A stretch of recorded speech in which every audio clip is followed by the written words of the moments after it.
comment ça marche? Je suis dirigeant, je suis patron d'une TPE. Souvent, je me dis que j'ai pas trop le temps, parce que le quotidien est chargé, fourni. Et pourtant, c'est important de se former. Donc, j'ai trouvé une formation qui m'intéresse. Alors, comment je peux faire pour le financement? À qui je m'adresse? D'abord, ce qui est important de se dire, c'est que quand on est dirigeant, on doit être exemplaire. Donc, si on veut que ses collaborateurs évoluent, s'adaptent au monde de demain, il faut commencer par évoluer soi-même, s'adapter soi-même à ces changements. Donc, il est important que les dirigeants se forment. Donc, il y a effectivement des possibilités qui sont liées en matière de financement, parce que c'est vrai que se former, c'est du temps accordé. Il n'y a plus de production dans l'entreprise, tout simplement. Donc, c'est bien d'être aidé sur ces sujets-là. Et donc, les travailleurs non salariés, dirigeants d'entreprise, peuvent bénéficier de ce qu'on appelle de financement des fonds d'assurance formation, les FAF.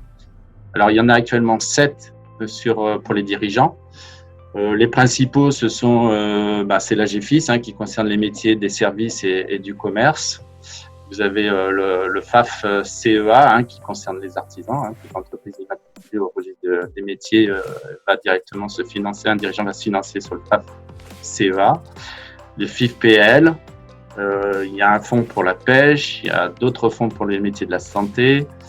Voilà, il y en a 7 en tout. Alors, l'idée générale, c'est que quand on est en questionnement là-dessus, c'est déjà de trouver le bon interlocuteur qui peut vous aider.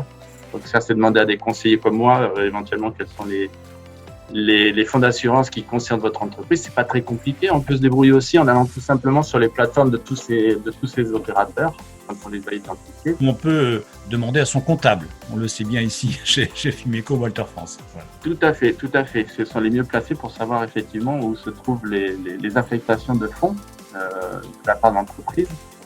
Et oui, d'aller se renseigner après sur les plateformes de ces organismes-là pour voir si on est effectivement dans la ligne de financement de ces organismes-là et voir après quelles sont les conditions, parce que chacun a chaque organisme a sa vision des choses, a des critères de prise en charge par jour, par heure, des enveloppes, voilà.